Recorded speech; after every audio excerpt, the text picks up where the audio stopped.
Hi everyone, my name is Brock Bersaglio. I'm a lecturer in Environment and Development at the University of Birmingham in the UK, and today I'm presenting with Karis Enns, who I'll introduce in just a second.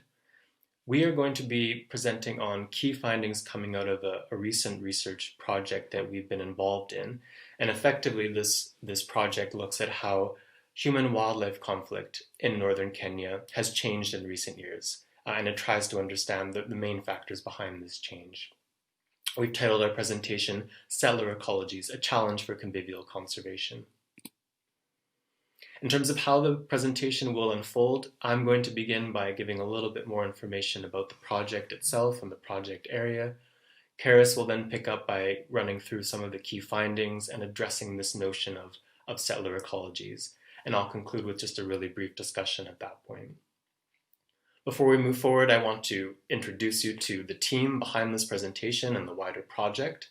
The person on the top of your screen is Ramsin Karmushu. He works for the Indigenous Movement for Peace Advancement and Conflict Transformation in Kenya, and he really is the driving force behind this project. He was instrumental in designing it and delivering it, and it's because the project was born out of challenges that his community has experienced directly. On the left-hand side of the screen is Karis Enns, who is a Presidential Fellow in the Global Development Institute at the University of Manchester, and I've already introduced myself, the photo on the right-hand side of the screen.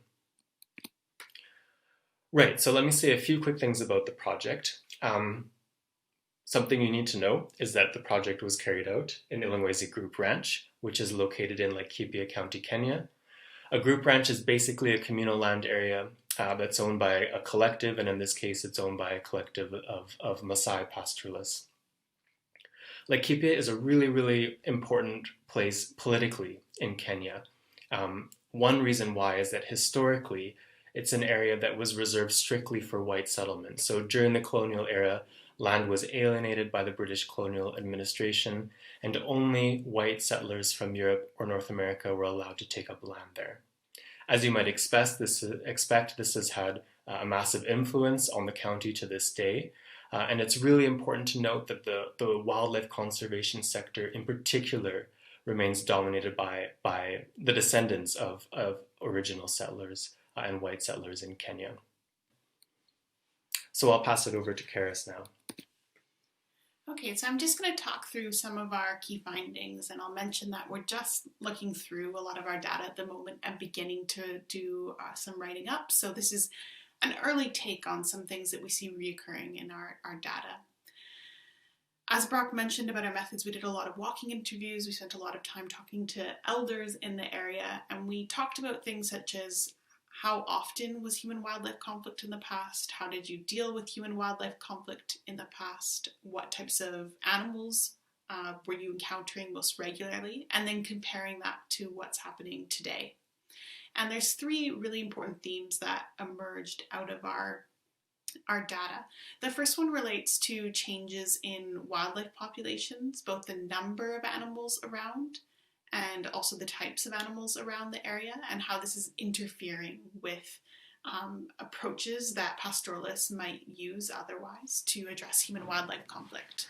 So just as one example, almost unanimously across everyone we spoke to, the boom in elephant population in the area came up. So in the past, people would say they would see elephants very occasionally or at certain seasons, where right now in the area you see them every single day and very, very large herds. And as a result, the types of strategies that pastoralists might have used in the past in order to mitigate conflict or avoid it altogether, which often involves using space, creating distance, using trees to get away, many of these strategies are no longer possible or feasible just because of the sheer number of animals, and elephants in particular, in the region. And this is leading pastoralists then to have to rely on other measures or means of avoiding conflict with growing elephant populations because the strategies that they used in the past are no longer very feasible. A second recurring theme relates to wildlife movements. So again, because of the number of animals, animals are moving through space, through this land in different ways than they might have otherwise, but also because of settlement patterns. So there is growing settlement in the area, and also the expanding conservation sector. And this is really important because the conservation sector is putting a lot of effort into directing animals to move in certain ways, funneling animals through private conservancies, funneling animals directly by ecotourism ventures, funneling animals to certain watering holes where tourists will have a high likelihood of seeing these animals. And all of this together means that animals are moving in new directions than they might have in the past. And this means that measures that pastoralists might have otherwise used or wish to use to avoid conflict, so paying attention to seasonal movements, paying attention to the times of day that they're moving in order to avoid these encounters that can be risky for all involved, are no longer feasible as well. And then the third theme that came up a lot in our data related to ecosystem and landscape change, and how this also interferes with the strategies that pastoralists might wish to use to avoid human-wildlife conflict. And it relates to this space thing again as well. So if you look at the picture here on the screen, you'll see that the area there's very few trees in the area. If you look at aerial footage from the past, you'll see that this whole area is basically woodland, is forest. And this is a really pronounced change that's taken place in this conservancy over the past few decades, particularly as elephant populations, but other animals as well, have really flourished in this area. The landscape's changing from forest to savanna, essentially. And this means a couple things. It means that very simple strategies for avoiding conflict with elephant or buffalo, for example, escaping to a high tree, are no longer possible. But also more permanent or lasting strategies for avoiding this conflict, again, by creating space, by not all having to compete for the same woodland resources, not all needing the same shade tree or the same watering hole. All of this is shifting as the landscape changes as well. And of course, this can't be put down to animal populations alone. There's also climate change affecting the region and different types of land politics. But the amount of animals and how this is changing the entire landscape, which in turn impacts on pastoralist strategies for mitigating and avoiding conflict, often deadly conflict with animals, is really, really important.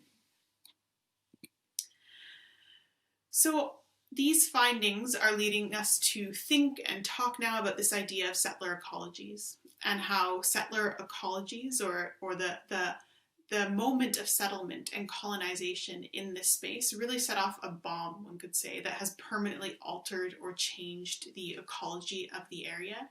And this, in turn, is changing people's ability to enact or practice traditional or local ecological knowledge, to make use of strategies for managing the environment and managing wildlife that have worked in the past, that even have a lot of Western scientific knowledge that support that they work.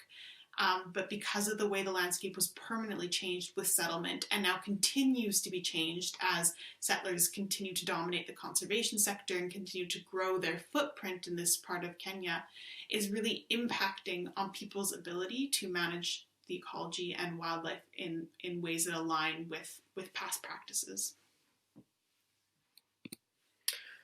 Right, so just in terms of wrapping this all up, I think something that has been so interesting but also deeply, deeply challenging to everyone involved in this project has been the realization of just how ecological the legacies of colonialism are, and the extent to which colonial legacies continue to reverberate through ecological relationships. And we think, because convivial conservation is something that's fundamentally concerned about structural injustices and addressing structural injustices in the conservation sector in particular, it is presented with a very unique and very weighty challenge of thinking about how to overcome injustices and the legacies of past violence that were not just set in motion in the past and continue to shape land use politics and land distribution and all of those things, but have actually become embedded in ecosystems and landscapes through what we call settler ecologies. And I think a particularly important point about settler ecologies as well is the fact that um, they're not just a one-off occurrence, but settler ecologies continue to change ecosystems and landscapes and relationships between people and non-humans over the course of multiple generations of human and non-human life. So we're going to, I think, leave it with this challenge and with this question, which is, as research into convivial conservation moves forward, what are strategies that can be pursued for addressing the legacies of settler ecologies? And one question that we also put forward is there a place for restitution for historical injustices within the convivial conservation agenda? So thank you again so much, Judith, and all for organizing this. We've enjoyed thinking through our research in relation to the convivial conservation agenda. We look forward to hearing about everyone else's work. Thanks so much.